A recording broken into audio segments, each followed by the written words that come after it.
Bom dia a todos, muito obrigada pela presença. Sejam bem-vindos ao podcast Ponto de Virada, do ensino médio ao mercado de trabalho.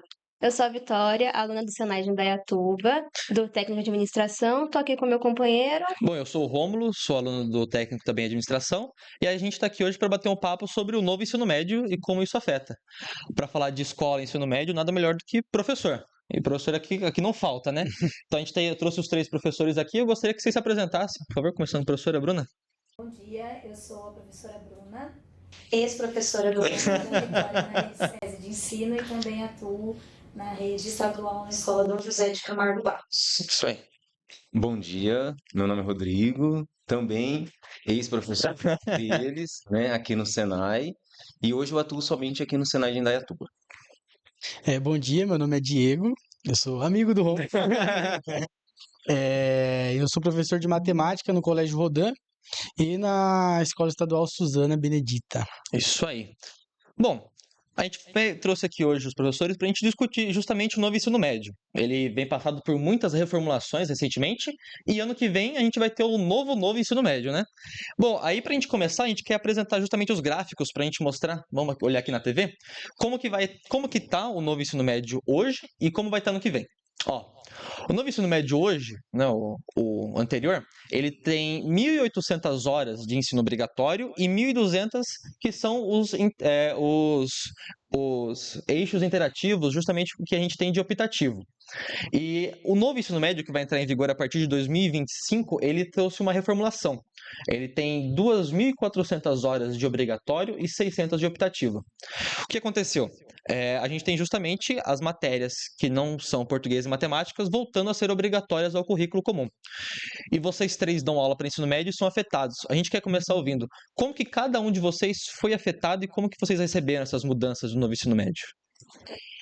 Pensando no novo ensino médio que entra com a grade no SESI, né, dos alunos em 2022, em termos de carga horária, a minha perda foi com o terceiro ano do ensino médio.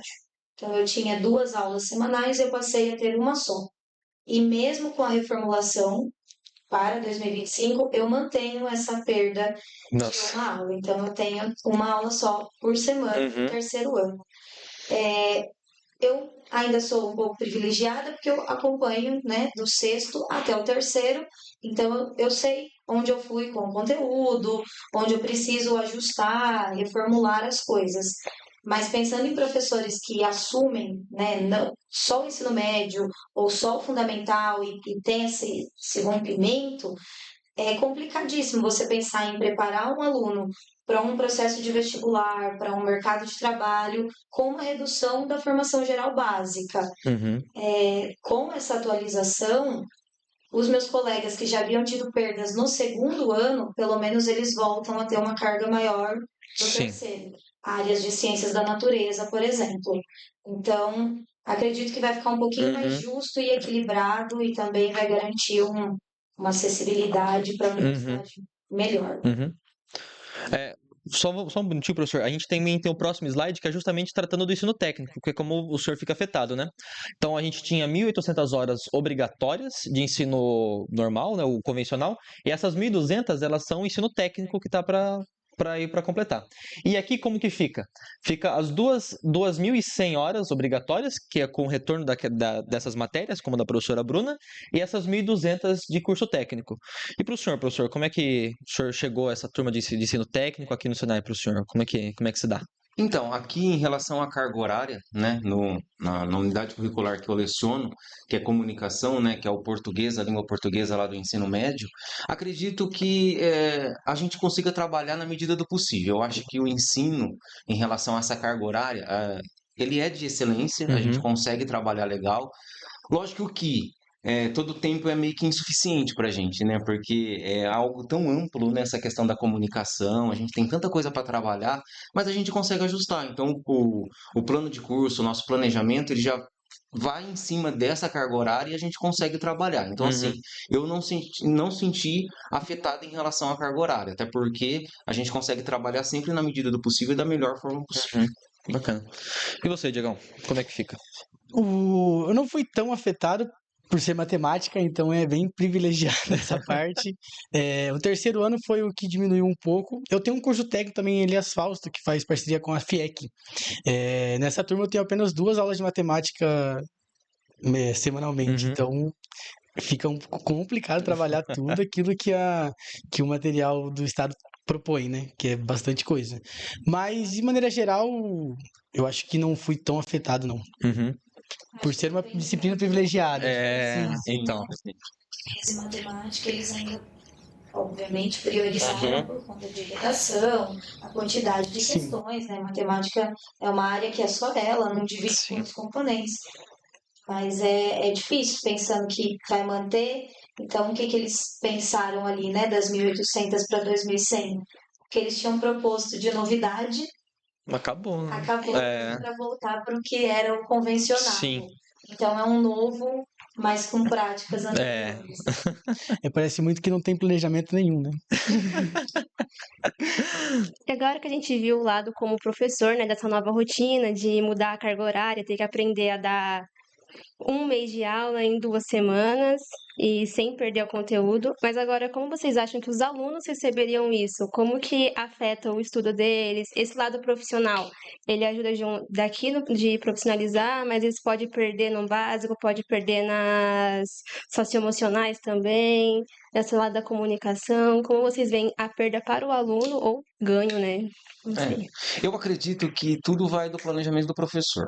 Eu acredito que, eu acho que como você trabalha em relação, porque a gente é prisioneiro do tempo, né? Nós também somos em várias situações.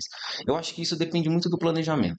Então, acho que se a sua aula é bem planejada, se você consegue dividir certinho os conteúdos, se você consegue mostrar isso para o aluno, ter essa autonomia de mostrar essa organização para o aluno, eu acho que isso não interfere de como ele vai ver num sentido negativo da coisa. Então, eu acho que é mais do planejamento no meu ponto de vista.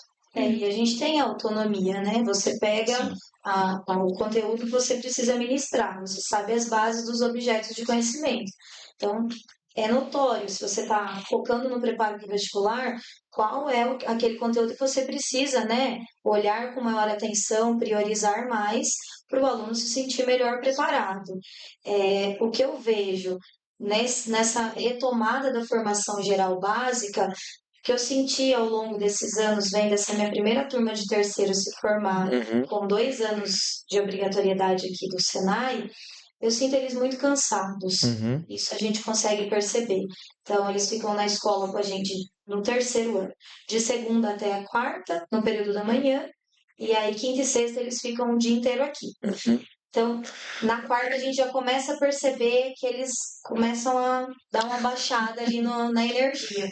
Ano passado era mais evidente ainda, porque eles estavam com a gente a quinta e a sexta. Então, na sexta-feira, você entrava da aula às 7 da manhã, eles estavam exaustos. Então, tem toda uma forma também de você abordar a aula para você motivacionar o seu aluno, né, para ele não deixar cair ali a qualidade do ensino. E entendendo o aluno também, né? Isso. Porque cansa mesmo, né? E conhecendo eles há mais tempo, você sabe que é fruto da realidade, Sim, né? exatamente. É normal o cansaço. Então, garantir essa aula com qualidade, priorizando aquilo que a nossa autonomia nos favorece para analisar, para cumprir aquilo que é necessário cumprir, né? De que a gente conteúdo que a gente precisa, faz parte da função. E ter esse olhar atento dentro das socioemocionais. Então, priorizar a questão dos grupos, o desenvolvimento da comunicação, da empatia, da liderança, para não ficar naquilo que é extremamente maçante e ele não vai para frente, né? Técnico, né? Algo técnico, Isso. né? Se torna cansativo. A gente veja isso aqui também, né? Até nas minhas aulas, né? Comunicação, teoria, então a gente sempre faz alguma coisa. No momento da aula, o professor usa uma estratégia de passar um vídeo para chamar atenção, para acordar aquele aluno que às vezes na aula da gente sente sono, né? Fica, né? Disperso com outras coisas. Então são essas estratégias mesmo, bem como a professora disse, que eu acho que dá aquele up ali no momento. As suas turmas também, elas frequentam tanto ensino médio quanto técnico, né, Diego? Sim. É igual a professora Bruna falou? Sim, bem bastante. Eu tenho uma turma que eu dou aula nas 2 últimas na sexta-feira, à noite. Então, trabalhou o dia todo, Uhum. e aí você tem que saber lidar realmente, né? A questão da experiência como professor. Sim. Acho que os professores são bem mais experientes que bem mais experientes. Mas você vai sabendo lidar com as coisas, né? Quem me conhece, o Rômulo, a Samara conhece, sabe que eu sou muito brincalhão e eu tento trazer um pouco dessa parte para você mostrar para o aluno que não é só o conteúdo. Por mais que a questão da matemática, eu tento trazer um pouco sobre outras questões socioemocionais, para enxergar que não é só o número ou não é só um Sim. conteúdo. Então acho que isso dá um up a mais nessa Uhum. questão. Acho que a gente vê que no novo ensino médio, pelo menos agora, a gente tá tratando a matéria não só o conhecimento, o conteúdo, né? Mas também o desenvolvimento pessoal do aluno, né? Então você vê a comunicação oral em multimeios, né? Então você consegue ver o aluno melhorando não só na parte da matéria, na matemática, na geografia, mas também da parte pessoal, desenvolvendo liderança. Eu acho que se tem alguma parte boa que o novo ensino médio traz, eu acho que é isso, né? Trabalho com socioemocionais. SESI, a gente já vinha falando disso antes do novo ensino médio, Uhum. e aí com essa alteração, hoje, o meu plano de ensino, ele, além de me exigir trabalho das expectativas de aprendizagem dentro da geografia, ele também exige um trabalho diário dentro da socioemocional. Sim. Eu tenho esse registro de atividades diariamente, linkando as duas expectativas, tanto de uma área quanto da outra. Então, você precisa estar nesse movimento o tempo todo. E as turmas não são parecidas, né? Depende, você pode ter a mesma carga para o mesmo ano, Uhum. mas aí você tem uma que é as duas primeiras da segunda, que os caras estão com fome, e você tem as duas últimas da sexta, que eles estão cansados. Então, a aula, ela vai fluir de maneiras diferentes, são Uhum. pessoas diferentes. E aí cabe a nós, né, ter essa dinamicidade, esse equilíbrio, né, de ir conduzindo da melhor forma. Bacana. Então, pensando também nesse lado do cansaço, né? A gente vê que afeta muito o rendimento. A gente viu algumas pesquisas que o ensino integral, quando bem estruturado, os alunos aceitam bastante, são bem satisfeitos com as aulas. E a gente vê que o novo ensino médio, no papel, ele é bem estruturado, você pensa, nossa, vai desenvolver o aluno tanto no lado comunicativo, no lado profissional, ele vai sair já com uma carreira traçadinha, já entendendo com mais experiência entrando no mercado de trabalho. E também tem a parte do itinerário, de projeto de vida, que eles já constroem os steps deles. Mas uma parte que a gente estava conversando, que a gente pensou, foi nessa escolha de carreira. Porque escolhem a carreira lá no segundo, no primeiro do ensino médio, e no terceiro já passou e viu que não é aquilo que quer. Então não tem tanta essa flexibilidade de escolha de carreiras. Então, como que vocês acham que isso seria melhor desenvolvido? Como poderia ter essa flexibilidade, mas ainda ter o curso técnico profissionalizante? Acho que a gente talvez veja isso muito com o professor, né, professor Rodrigo, porque eles fazem aqui técnico em qualidade, né? Imagino que nem todos gostariam de fazer. Então, no SESI, acho que é a mesma coisa. Eles vêm para o Senai e fazem técnico voltado para a área de energia, de indústria. Eles fazem técnico na sua turma do quê? De Administração. administração? Então, acho que acontece em todos, né? Nem todos é algo que tenha mais afinidade, né? Como que eles lidam com isso? Existe uma frustração? É uma É frustração. uma frustração gigante. Eu vejo assim, passamos por esse processo recente, né, os nossos alunos do primeiro, que ano que vem... E aí abriu um curso novo, né, que é de rede, se eu não me engano, e aí todo mundo queria esse. E aí, claro que a gente teve mais inscritos do que a quantidade de vaga. E aí vai para o sorteio. E aí nem sempre você é contemplado com o curso que você queria. E aí ele fala assim, poxa, professora, eu já estou indo, obrigado. Eu não quero. E aí você fica com aquela cara de, ai meu Deus, o que eu falo? O que eu vou falar? Dentre as perguntas que vocês me mandaram... E pensando assim, como tentar garantir essa condução? Até porque às vezes ele quer muito uma coisa, só que ele entra aqui e ele vê que é outra ideia. Sim. Meu, que coisa, acho que agora eu queria outra coisa. Uhum. E acho que a única sugestão que eu teria de tentar ser mais flexível seria se ele entrasse pelo menos o primeiro semestre e ele tivesse uma base comum do técnico. Algo que ele usasse em qualquer curso da área técnica. E aí depois, com ele já aqui dentro, ele fizesse a A escolha. escolha, né?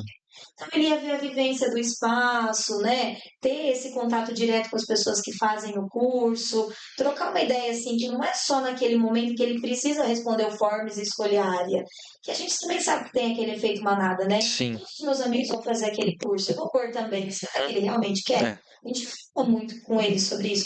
Seu amigo vai continuar junto de você. Você está dentro da mesma sala. A gente Aham. entende. Então, talvez essa seria uma alternativa legal. Eu lembrei muito assim, pela vivência do curso de matemática aplicada da Unicamp. Então, ele tem várias opções para ele seguir de área, mas o primeiro ano, que lá são 4, né, aqui são Uhum. só 2, acho que seria o primeiro semestre, é uma base comum. E depois o aluno já frequentando, já conhecendo a rotina, os professores, aí ele toma a decisão. Uhum. Até porque ele também já está um pouquinho mais maduro no processo, até pela idade, e isso eu acho que seria menos frustrante. Uhum. Talvez a maioria conseguisse se enquadrar dentre as opções, que hoje em Uhum. dia a gente tem assim 50% que consegue de fato querer estar e estar no curso pleiteado. No estado às vezes ainda é mais cruel, porque ele se inscreve dentre as opções dos itinerários formativos e é por ordem de inscrição. E aí, Ordem de chegada. ele chega, já não tem mais o que ele quer. Uhum. E às vezes o curso que é oferecido dentro daquela escola são várias opções que o Estado oferece. Só que o diretor ele precisa escolher de acordo com a disponibilidade de professores que ele tem para atribuir. Então, às vezes, ele tem um excedente de professores de humanas. E ele vai ofertar vários itinerários De atrelados a humanas. E os alunos das exatas, da Uhum. natureza, e aí das linguagens, onde que Sim. ele entra? Ele tem que ir para lá porque É o que é tem. aquela oferta e a ordem que ele acessou o sistema. Então você fala, meu, É meio cruel, é cruel. muito cruel. E eles lidarem com essa frustração tão novos, é difícil. A gente fica ali na retaguarda, trabalha socioemocionais, traz dados do mercado de trabalho. Eu vi o filho da professora Carla chorando muito porque ele não foi sorteado no curso que ele queria e como a gente tentou acolher e trazer dados da área que ele foi, para ele entender que sim, ele também vai ter um bom preparo Uhum. no mercado de trabalho e que aquilo ali não é uma sentença, né? É o Exatamente. ensino técnico atrelado ao ensino médio, do meio. Uhum. A continuidade, ele pode ir Sim. para uma outra área, mas conhecimento a gente agrega, a gente vai carregar, não é perdido nunca. Mas é difícil. Difícil. É difícil, às vezes, colocar na mente deles que é currículo também em Uhum. jogo, né? Que, por exemplo, eu como trabalho com essa unidade curricular que é comum, né, que tem em praticamente todos os cursos técnicos, que é a parte da comunicação, eu falo por mim, eu ajudo totalmente nessa questão que a professora comentou de mostrar para eles a importância de ter um curso técnico no currículo. Às vezes não é o que ele quer no momento, mas às vezes aquele curso vai agregar na vida Uhum. dele lá na frente. É difícil, eu sei que é difícil colocar na cabeça deles, eles Uhum. entenderem, porque eles vivem muito um momento, Sim. né? E a gente sabe como é que é. Fazer uma coisa que a gente não gosta não é legal. É. A gente gosta de fazer aquilo que a gente gosta de fazer, não aquilo que a gente não gosta. Mas é difícil colocar isso na cabeça e fazer com que eles fiquem engajados. Mas eu faço o possível. Sempre eu dou essa Uhum. ênfase na importância. Às vezes não é o que você quer, mas você começa, Uhum. e muitos que começam, vou fazer um curso de elétrica. As meninas, eu nunca imaginei fazer um curso de elétrica. Gostam. Eles Sim. ficam, se surpreendem positivamente. Uns não, mas tem aqueles que surpreendem positivamente. Uhum. Então eu acho que tudo agrega. Então Uhum. eu tento colocar isso na mente deles, que Sim. tudo agrega para que eles fiquem engajados, né? Uhum. Eu acho que isso é importante. E os nossos amigos de administração lá do estado, como é que eles lidam também com essa questão de ter que escolher? Acho que nem a professora Bruna falou, é muito complicado para eles, porque uma lista de chegada é cruel, né? Sim, Você não sim. tá avaliando nada, né? Como é que lida com isso no estado, Diego? Na real, a turma que eu tenho é uma turma bem atípica. Ela Uhum. tem apenas 15 alunos. Porque só pode sair, não pode entrar ninguém, né, no curso da FIEC. E aí, é a melhor turma que eu tive na minha vida. A questão de eles realmente estar dedicados. Então, acho que é muito atípico porque todo mundo tá ali porque quer e Sim. conseguiu. Perfeito. É Bem utopia, é uma personalizado, é uma utopia. utopia. É muito diferente, muito diferente. Eu vou pegar um pouco do que a professora Bruna disse na questão do itinerário no estado, que é um pouco bem complicado. Eu acho que é uma opção que não é opcional, né? Uhum. Então, lá no Mascarenhas, em Elias Fausto, eu dou aulas de itinerário de empreendedorismo Uhum. e educação financeira, que faz parte da BNCC lá, né? E a galera não escolheu de ter aula de empreendedorismo. É uma turma que tem aula de empreendedorismo e uma turma que tem aula de mídias digitais. E é isso, não tem escolha. Você é isso e você é isso. Uhum. Então, é meio que pra tampar buraco. E a questão da PEI, ela é bem interessante na ideia, né? Então, Uhum. aqui em Datuba nós temos o Colonial, que é uma excelente escola, porque ela foi criada para ser PEI. Hoje em dia, o Estado está passando... É, um minutinho. Isso. O PEI, ele é o integral. O integral. Aham. O Estado hoje está passando muito por esse processo de tentar transformar a maior quantidade de escolas possíveis em integral. E aí você tem diversas escolas que não têm estrutura para isso, se transformando por uma obrigatoriedade. Sim. Você tem, por exemplo, o MDS, a escola MDS. A escola MDS Uhum. não tem estrutura para CPI. E ela está passando por esse processo. Sim. E aí você tem uma ideia que é extremamente boa e você ingessa. de... Coloca um elefante ali na casinha de boneca. Aham. Não tem estrutura. É igual o Dom José. É central e ele é muito forte para o ensino médio noturno. Se ele virar uma escola de tempo integral, e esse pessoal Uhum. que trabalha? Tudo bem, tem aquela outra parte a gente discutir sobre trabalhar no Sim. período que é obrigatoriedade, mas é a realidade de muitos deles, até por uma questão financeira das famílias. E aí, vai fazer o que com esses Uhum. alunos? Então não dá para transformar todas em escolas de tempo. Legal. E é o que a gente falou, a diferença é aquela que é criada para ser integral e aquela que vira integral. Uhum. É um processo muito delicado essa transição entre as famílias, os alunos, e aí é uma reclamação violenta. Dom José já passou por essa tentativa e você vê os pais votando que sim, os alunos votando que não, e a gente fica no meio. Eu, por exemplo, tenho a disponibilidade de assumir um cargo numa escola integral no estado. Ou Sim. seja, eu vou ter que entrar num processo de remoção em que também não é tão assim. Você vai para onde você quer. Mexe com Você muitas vai para cá. E esses professores vão para esta escola. Sim. E aí, às vezes, você tá lá escolhendo em primeiro lugar, você vai para uma outra escola, você vira o quinto. Aí não tem aula para você, você vai com um voo Questão de pro canto. atribuição. Eu também, eu trabalhei durante 4 anos na rede pública de ensino, né? E é justamente isso. Uhum. E aí a gente sofre nas diretorias de Sim. ensino, né, professor? Porque falam pra gente que a gente precisa ser concursado para não ter problema. Exatamente. Mas não. Depende da sua carga, depende do seu tempo, depende do Uhum. tempo de casa, você fica girando feito fogo.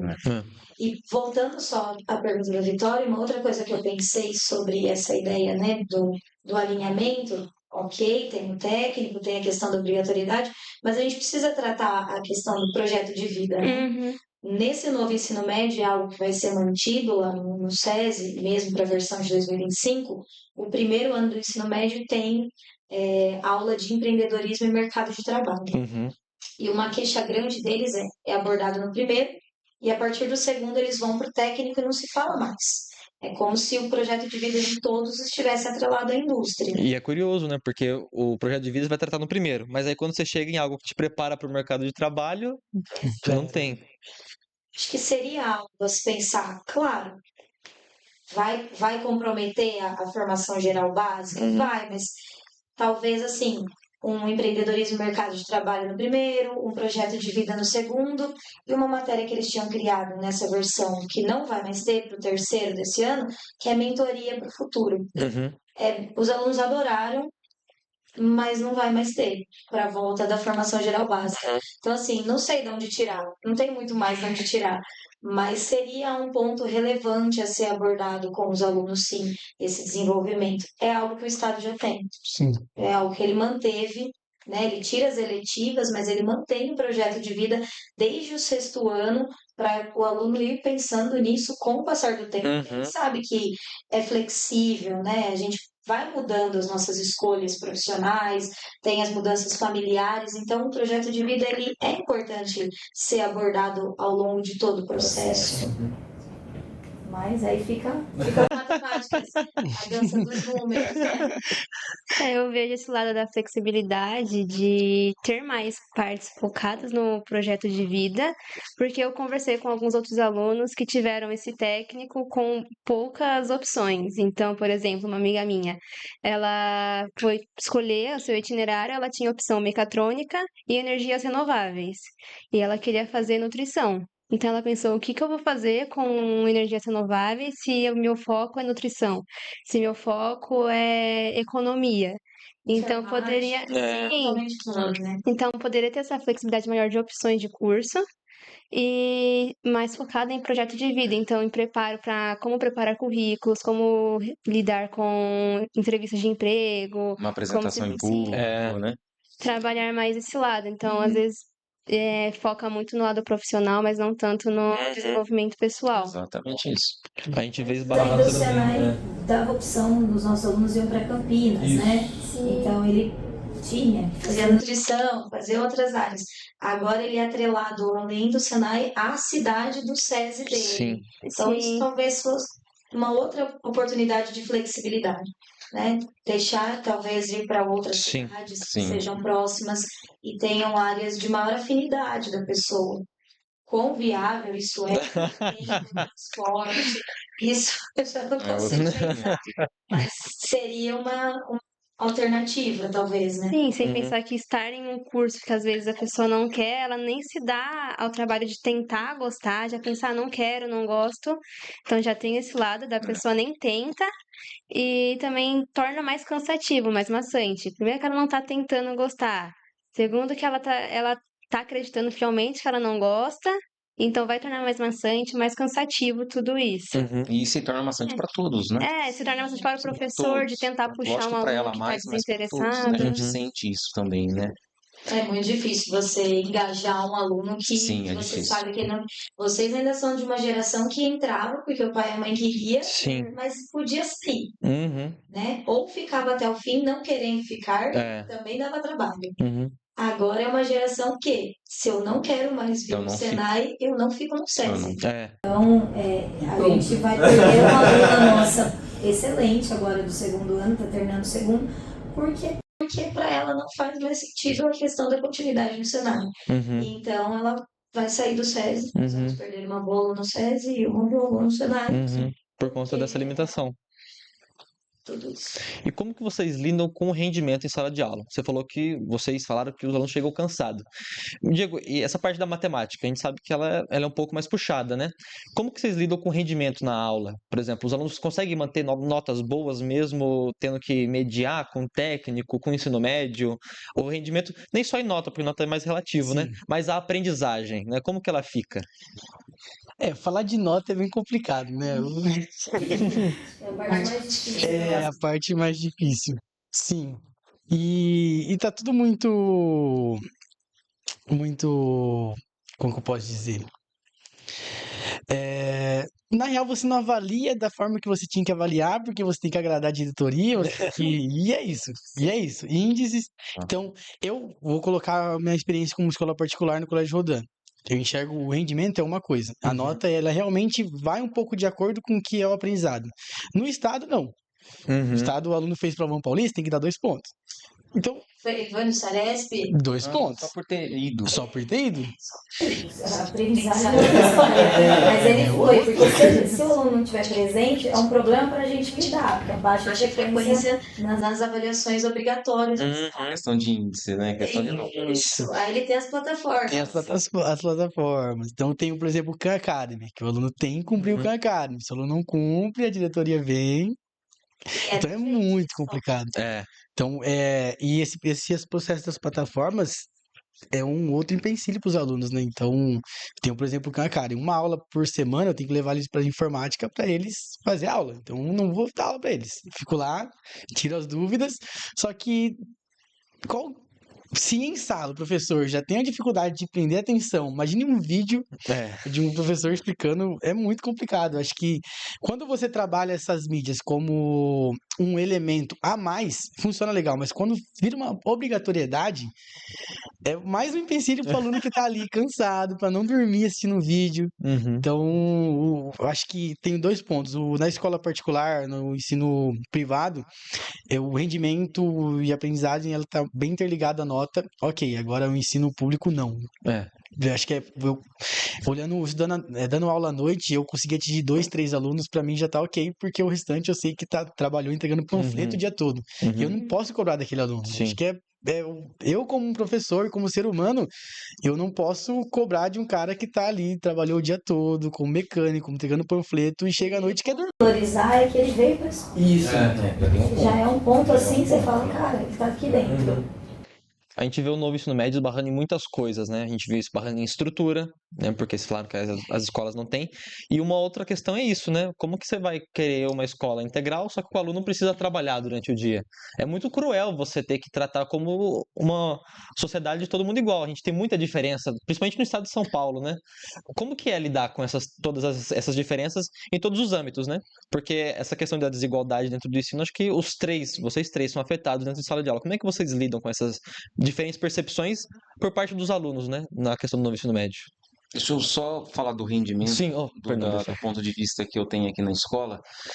Uma vez eu falei isso na sala dos professores, quando eu trabalhava no estado, e alguns professores ficaram meio bicudos. Porque nós não somos Jesus Cristo, né? A gente vai agradar todo mundo. Mas eu acredito que parcela de culpa, vamos dizer assim, esteja no próprio docente. Uhum. Porque eu vejo isso na prática. O aluno, ele precisa do quê? De encorajamento. Às vezes ele pensa, eu não sou capaz, eu não vou, eu não faço, eu não sei, eu não vou conseguir. E ali você começa a trabalhar com esse aluno algumas questões, né? Sentar com o aluno, ó, você é capaz, você consegue, vamos. Então, às vezes, não é porque ele não acredita nele. Uhum. Então, aí que entra o trabalho do professor.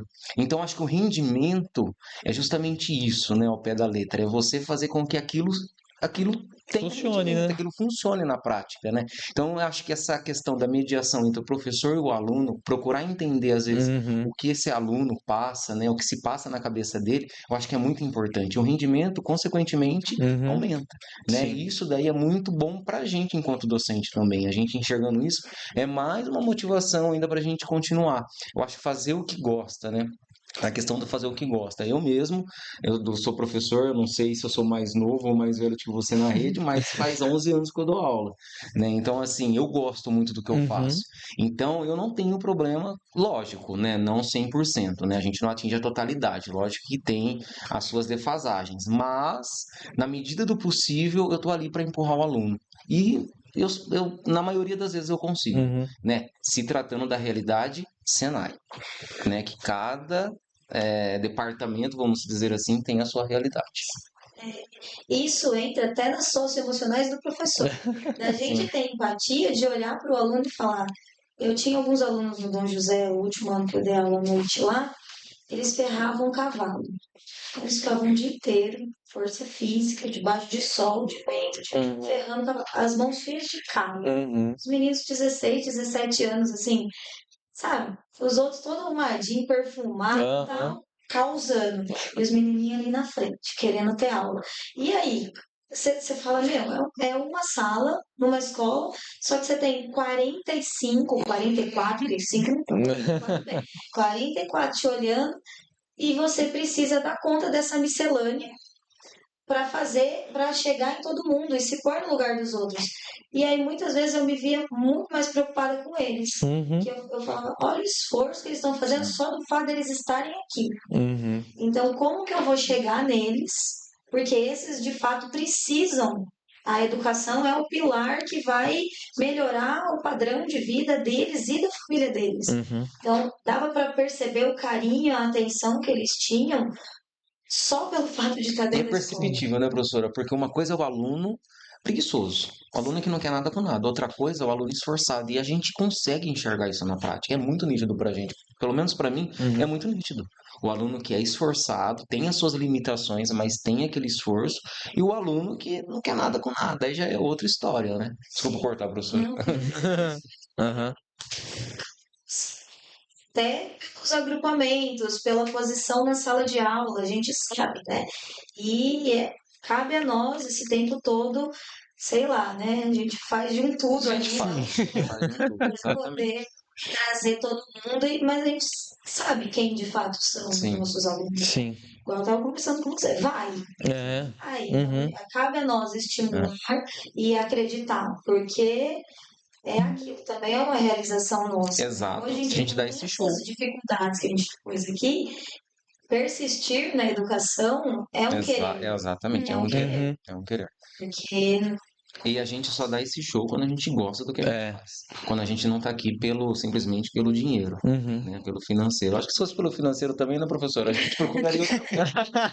Então a gente tá porque a gente gosta, né? A gente tá porque a gente gosta, Uhum. né? Então, quando há essa analogia entre tudo isso, né? Entre a percepção do professor, como ele enxerga, Uhum. e o aluno, eu acho que em relação a rendimento, ele ainda flui, né? Com essas visões aí. Uhum. A gente vê que quem segura as pontas de tudo é sempre o professor. Então, é criado o plano, quem coloca em prática é o professor, quem vê os problemas é o professor, quem lida com eles é o professor. Então, a gente queria ver também essa parte de treinamento, de preparo, de quando vocês receberam esse novo plano de aula, de ter que criar itinerários, de ver alunos mais cansados. Então, ver como que foi, tipo, se teve algum treinamento, algum preparo, como foi, se não foi, como vocês lidaram com a falta de preparo. Aí eu queria saber de você, Diego. Você fez matemática, né? Sim. O que você viu na faculdade para a questão de ensino é algo muito próximo do que você ensina, do que deveria ter sido preparado ou que foi preparado? Como que é essa parte do seu itinerário lá na escola? Eu fiz faculdade muito complicada. Eu me formei na Universidade Tecnológica Federal do Paraná. Uhum. E a minha visão que eu tenho é que, apesar de ser um curso de licenciatura, o foco é bem mais acadêmico para a faculdade. Então, Uhum. a maioria quer fazer mestrado e dar aula em faculdade. Então, Uhum. poucos realmente têm interesse em dar aula para educação básica. E a faculdade, entendendo isso, eles preparam você para fazer o mestrado e continuar na Sim. faculdade. É isso que eles querem, Uhum. ser pesquisador, apesar de que ser pesquisador no Brasil é bem complicado. Mas a vivência na sala de aula não tem nada que você vai conseguir aprender. Sim. Não tem nada, não tem como você. A questão do aluno. O aluno cansado, você nunca vai aprender como lidar com ele. Só vai Uhum. aprender você realmente lidando com ele. Sim. Apesar dessa questão da faculdade ter mostrado muito esses caminhos acadêmicos, eu tive muita disciplina voltado mais à parte humana, Uhum. que é a questão da inclusão, que eu acho que me ajuda muito hoje em dia. E vamos falar outros aspectos, né? A inclusão, como que você lida com 44 alunos e dentre esses Totalmente alunos diferentes. totalmente diferente. Tem várias questões patológicas ali no meio. Sim. Mas uma coisa que eu tenho certeza que eu fui muito bem preparado é essa questão da educação inclusiva. Acho que é algo que me ajuda bastante. E acho que é isso. Não sei se eu respondi muito bem, é isso mesmo. falei um pouco. Aí eu também queria saber a questão da preparação por conta da Secretaria de Educação. Porque vocês têm que adaptar o ensino Sim. do que vocês ensinam para esse eixo formativo, que é o itinerário. Vocês têm uma base comum? Vocês têm um documento que vocês têm que seguir de competência? Como é que funciona? Tem um documento, hoje em dia são os slides que a EFAP libera pra gente. Uhum. E a formação é uma formação você tem que assistir 2 vídeos bem complicadinhos. São os nossos ATPCs, nossos momentos de formação pedagógica. Aí tem os coletivos presenciais e tem os individuais presenciais, na sua própria tela de celular, né? Que aqui é a preparação, aqui no cenário. Aqui é a preparação. Isso. Faz isso, tem obrigatoriedade, mas é alguém que você nunca viu na vida, você não tem esse vínculo. E geralmente é sobre uma aula que você já deu. Tipo, uma aula empreendedorismo, uma aula 7. A aula 7 foi semana passada, eu tenho que ver o vídeo hoje. Faz muito sentido. A preparação em conjunto até que você tem umas conversas com os professores referente aos alunos, até que é interessante. Mas algo que a secretaria nos oferece Deixa a desejar. deixa muito a desejar. Uhum. Tem no começo do ano um planejamento de 2, 3 dias, que é mais os diretores e a coordenação. E do meio do ano também tem 1 ou 2 dias preparando para o segundo semestre. Replanejamento, mas é só. Uhum. E assim, normalmente a gente fica lidando com burocracias, né? Sim. Mudança de sala, horário da escola, vira um momento de recado, e a hora do planejamento é assim, chega um material, E é meio que você que estuda ali. É o seu Uhum. momento de. Não tem alguém para pôr todo mundo numa sala. Não, Aham. professor, entendeu? E, por exemplo, eu saí da faculdade há 12 anos. Uhum. Então, e aí? Como que eu vou eu por conta própria, preciso me Uhum. movimentar no estado. Uhum. E é o que a gente falou, agora as nossas aulas do estado, elas são com slide. O slide vem, você tem Uhum. que projetar e trabalhar aquilo, porque ele termina a aula, ele tem que preencher no aplicativo 2 questõezinhas da aula que ele acabou de ver, para ver se ele Uhum. assimilou e se o professor cumpriu o esperado, é tudo muito vigiado, Sim. digamos assim. E no SESI, que a gente tem uma semana de saber em ação, quando teve a mudança, a rede SESI nos avisou com certa antecedência, até por conta da atribuição, da Uhum. carga horária, né? Os professores receberam materiais, tem informações online pelo Teams, tem também as Uhum. presenciais com a coordenadora. Então a coisa é mais amarrada, mais estruturada, tanto no É. documento quanto na formação. Uhum. Sim. Mas no estado é É. meio que é igual com tudo do estado, né? Vem a legislação e lá embaixo está escrito cumpra-se. É. É. E aqui Eu tenho no. esse paralelo Hein, mesmo do aham. Estado com o Senai, né? Aqui no Senai a gente trabalha com a metodologia metodologia própria, né? Que é Uhum. o ensino por competência. Então vem um plano de curso, né? Que é o plano maior. Aí o professor tem a autonomia de fazer o seu planejamento de ensino. A gente trabalha em cima das competências, a gente aplica o conhecimento para que os alunos sejam capazes de atingir as competências do plano de curso. Para isso a gente coloca alguns critérios. Aí o professor tem autonomia para colocar os seus critérios. E aí a gente vê se esse aluno vai atingir. Depois tem uma tabela no final, que é a tabela de nível de desempenho. Uhum. Tabela proporcional à quantidade de critérios, né? Aí o professor coloca se é um critério crítico que o aluno tem que atingir, se é um Sim. critério desejável. Então, assim, já vem meio que pronto. A gente só coloca a situação de aprendizagem que a gente acha oportuno colocar, os Uhum. critérios que a gente julga interessante o aluno para que ele saia com uma boa formação. Uhum. Tem uma autonomia, né? Tem uma autonomia. É. Fica Tem. perdido. Sim, aí a gente pode elaborar as nossas aulas do jeito que a gente quer, lógico, dentro da medida do possível, daquilo que a gente tem na instituição, dos recursos que a gente tem para usar na instituição. Uhum. E eu confesso que trabalhar com essa metodologia no Senai, ela é bem benéfica. Sim. Então eu enxergo isso no dia a dia como algo positivo. Tem Uhum. funcionado. A metodologia de ensino que a gente trabalha aqui na instituição, ela tem Uhum. eficácia. Então, Aí pra mim, o senhor teve que fazer alguma adaptação para o curso técnico que o senhor está dando em relação ao novo ensino médio, ou o senhor, a grade ela manteve a mesma em relação à então, preparação? como é uma unidade comum, Uhum. algumas coisas, agora os planos de curso estão num processo de mudança mesmo por conta da carga horária. Mas conteúdos em si, poucos mudaram, Sim. né? Algumas competências, e aí Uhum. é aquele trabalho de sempre. O professor sempre vai precisar ficar ali na cadeira, na frente do computador, se preparando. Uhum. É contínuo, isso nunca vai acabar. Sim. Enquanto sempre, a vida inteira. Por exemplo, na faculdade eu sou formado em letras, português e inglês. Muitas coisas que eu trabalho aqui em conhecimentos técnicos, eu não aprendi na faculdade. Então é o que a professora disse, é o dia a dia, é um aprendendo com o outro. É a gente saber que a gente não sabe tudo e a gente aprende com Uhum. algumas palavras de um colega. Por exemplo, na faculdade não me ensinaram a fazer um bom currículo. Quais Uhum. são as técnicas para isso? Eu tive que correr atrás, conversando com professores que também entendem do assunto e aí a gente vai. Então eu acho que assim, é o dia a dia, é a prática. A gente vai dando esse show, como a professora bem Uhum. disse, gostei dessa palavra. A gente vai dando esse show porque a gente gosta, então a gente vai atrás, Uhum. né?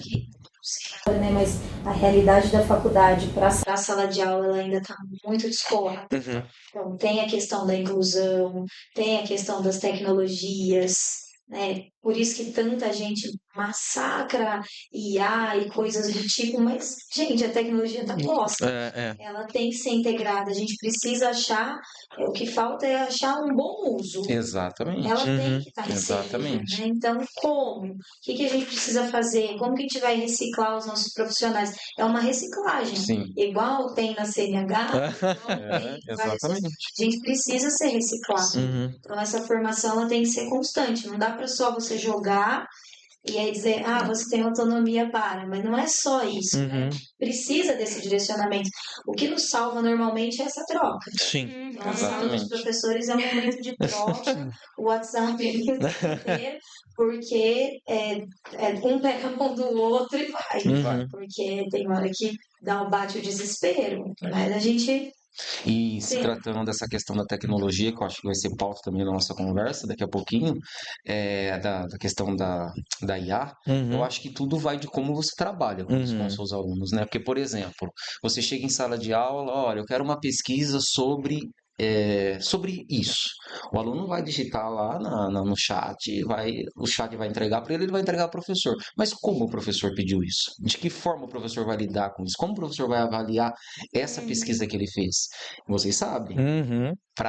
Pode pesquisar, sempre disse. A inteligência artificial está aí, vamos usá-la. A gente precisa usar ao nosso favor. Sim. Mas, né, não é assim fácil como A torta tem que direita, né? ser, não é desse jeito, Se eu né? falar para ele que ele vai ser avaliado por uma E pesquisa, se ele pegar tudo da IA e entregar, Uhum. ele fez o que pediu. Sim. Quais são os critérios em cima Uhum. disso? Pesquisa Não em é a si, pesquisa Aham. em si, é você ler, é você entender, é você resumir, é você tirar daquele monte de texto Uhum. que ela te entrega, colocar no material de apresentação. Como você vai colocar isso no material de apresentação? Uhum. Né? O que precisa estar ali no material de apresentação para que aquilo seja um material eficiente para você apresentar em público. Então tem toda essa questão, né? Uhum. Não é simplesmente a pesquisa, mas como você trabalha com Sim. essa pesquisa. e aí do professor. Porque isso é o volta ao critério professor. avaliativo dele que precisa estar claro, Exatamente. porque senão você vai ouvir isso do aluno. Você pediu pesquisa, eu fiz a pesquisa. Né? Então, pra você não Ouvir isso, É. tem que Tem os saber critérios, saber lidar com permitir isso. o uso, porque tá aí e tem que ser bem aproveitado. Uhum. Né? Alguém Exatamente. evoluiu muito para chegar Sim. e proporcionar. E quem conseguir dominar também vai ter um futuro brilhante. Você né, vê nessa muito questão. isso na questão de tecnologia dentro da matemática, Diego? Como é que é, por exemplo, uma IA trabalhando no seu eixo formativo? A última vez eu conversando com meus professores, com meus amigos professores, a gente fica testando o chat GPT. Aham. 2, 3 pontos colineares, forma uma Aham. reta, aí tem alguns erros ainda que vai aprendendo, né? Aham. Mas a gente brinca bastante com isso e eu acho que se você realmente souber trabalhar, eu acho que é muito benéfico. Acho que Uhum. até para nós professores, né? Sim, A gente faz uma prova, você monta a prova, às vezes para diagramar você coloca um pouquinho lá, ajuda. Aham. Então tem que saber. Acho que não vai ter como proibir. Deixar na mão. É. Isso. Deixa na mão dos alunos. Vamos Uhum. ver como isso vai chegar até a gente. E aí Uhum. envolve esses critérios que a gente estava Uhum. E a comentando. gente precisa conhecer a ferramenta também, né? Sim. É muito fácil a gente criticar o aluno pelo uso dela Sim. e não conhecer. Exatamente. Muito familiante. Vamos perguntar para o nosso melhor amigo? E a gente começa a bater cabeça e assim, é uma forma também, é um auxílio nosso. Uhum. Então, o professor precisa conhecer a ferramenta que o aluno dele está fazendo Sim. uso para ele entender como ajustar ali as arestas, né, que Aham. estão Sim. ficando e então É. A gente vê que não tem como não usar ou como barrar, porque vai ser usada, ela vai ser Sim. utilizada. Então é tipo saber realmente lidar e adaptar. Então a gente usa o nosso curso de administração bastante a tecnologia. Então, por exemplo, em vez de ficar quebrando cabeça com planilhas, com fórmulas, a gente descobriu que o chat ele ajuda a passar fórmulas, mas não dar a resposta. Exato. A passar, olha, a fórmula para juntar essa célula com essa célula, Uhum. dividir, é assim. A E gente você vai vai ter que aplicando. entender, né? E a Você gente vai- faz, a gente Uhum. pergunta, uma ajuda ali com comando e executa. É. Então, você isso é uma executa, parte- você gera, você analisa, você Sim, apresenta. sim. Exatamente. Só te Então, é É. mais a forma de orientar como usar. Então, os alunos entenderem como usar, os professores entenderem como usar, e entender como aplicar isso na nossa... Na vida real, né? Sim. É. Bom, o papo tá bom. O nosso tempo tá estourado. A professora Regina já tá batendo a mão no relógio. E o professor, O professor fala pouco, né? a gente queria deixar É, assim. tem tema para mais uma série de podcast. Professora, pode fazer semestre que vem. Nossa, fazer uma tarde toda. Faz café, assim, Olha aqui. E a gente. Ó, Próximos 3 episódios. e aí, para encerrar, a gente quer ouvir de cada um. Como que a gente pode transformar a educação no modelo ideal? É difícil, mas a gente quer ouvir a resposta de cada um, só pra gente encerrar esse podcast e a gente concluir de cada um de vocês. Professora Bruno, por favor. acho que pro ideal a gente tá longe. Aham. mas como uma boa defensora da educação, eu vou continuar acreditando. Tendo esperança. Eu acho que a questão da carga horária é algo que precisa ser analisado, né, considerando essa diversidade toda de alunos que nós temos, que a gente falou aqui. A formação do professor ela é extremamente importante dentro da universidade e pós, né, que é o que eu brinquei, a reciclagem. Por quê? Professor capacitado, professor que quer ser, ele não está professor, ele é professor. Sim. Ele vai dar conta daquele recado. Muitas vezes a coisa vai se perdendo quando o professor perde o brilho nos olhos. Então, precisa manter essa chama acesa, porque é o que a Vitória falou, vira tudo em torno da gente, né? Então, para melhorar essa qualidade de ensino, precisa melhorar o corpo docente. Além daquilo que a gente já falou, né? Precisa de uma valorização da sociedade, da educação, que parecia que viria com a pandemia, porque os pais se descabelaram em ter que acompanhar os seus filhos, mas aí depois eles começaram a achar que o chat ainda nós seríamos substituíveis. Então, essa valorização da sociedade, essa capacitação do profissional, e esse cuidado com toda essa parte burocrática para ser uma coisa mais plausível, porque muitas vezes é muito, te olha e fala, isso aqui não vai dar certo, eu vou fazer porque eu preciso, não vai dar certo. Então, que essas pessoas que planejam isso sejam pessoas que pisam na sala de aula, sabe? Que conversem com o professor antes de ir lá e só pôr um cumpras. Sim. Então, tudo isso atrelado, a questão do legislativo ali da coisa, mais a capacitação do profissional e um reconhecimento da sociedade, seria uma educação. Seria o ideal. Porque os modelos que funcionam mundo afora São assim. A parte escrita funciona, o profissional é muito bom naquilo que ele faz e a sociedade reconhece. Sim. Exatamente. O professor falou. É um show. Esse olhar, É um show. como sempre, né? Esse olhar, né? A gente precisa desse olhar de quem está por trás das cortinas, né? Esse olhar de não enxergar só índice, só número. Não sei se é utopia, eu quero acreditar. Eu quero acreditar que isso um dia vai melhorar, né? Para que chegue nessa educação ideal.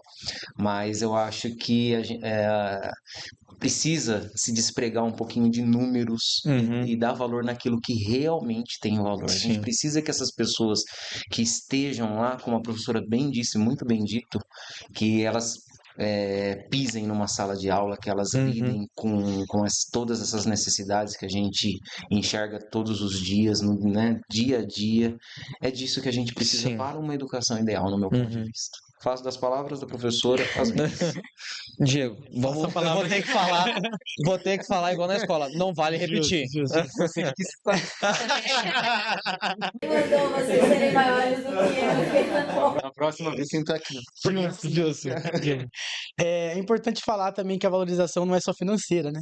Acho que hoje em dia tem muito essa visão do professor tanto quanto errada, né? Então, eu acho que todos os professores, quando saem da faculdade, pensam em mudar o mundo, né? E aí o baque é muito grande. Legal. E aí parece que quanto mais difícil, mais você quer, né? Então, mais que eu falei da questão do Estado, a gente vê as dificuldades, é o lugar que eu mais me sinto bem, é o lugar que eu sou mais feliz. E é isso que eu quero continuar, e eu acho que é isso que tem que ter. Eu acho que apesar dos pesares, nós temos professores muito dedicados. É uma alegria estar aqui, é uma alegria ver vocês valorizando nós professores e escutar professores também que são bem competentes nesse sentido. Mas é isso, eu acho que a minha expectativa, na real, é sempre pior, porque pelo tudo que vem acontecendo com o Estado, tudo que vem acontecendo com a nossa educação, mas isso é uma expectativa de fora, a expectativa minha que eu tenho dentro é que cada vez eu vou mudar, que a gente ainda consegue. A gente consegue porque todos nós somos incríveis e é isso. E damos nosso show. E aí, para encerrar, a gente tem um presente para cada um de vocês também. Olha aí. O Sartes fez um mimo para cada um de vocês, professores, professor Rodrigo. Obrigado, E o professor Diego. A gente agradece a presença, né, Vitória? É isso, muito obrigada. Esperamos nos próximos episódios. Bastante conteúdo já, né? A gente agradece também a oportunidade. né? muito bom É poder muito ter a bom falar um troca com pouquinho os que a gente estudantes. sente, né? É, porque é uma angústia, né? E aí você vê que você não É sabe uma fazer terapia. isso. Foi uma terapia. E a gente conseguiu abordar bem. Bem Técnico, técnico, público, privado, são realidades diversas, Uhum. se encontram, né? Sim. Seus prazeres. Aham. E vocês, alunos exemplo. A gente também agradece o nosso corpo que está aqui atrás, professora Regina, desculpa a hora, professora, a Letícia e a Samara. E fiquem até a próxima. Muito obrigado. Tchau, É gente. isso aí. Tchau, tchau.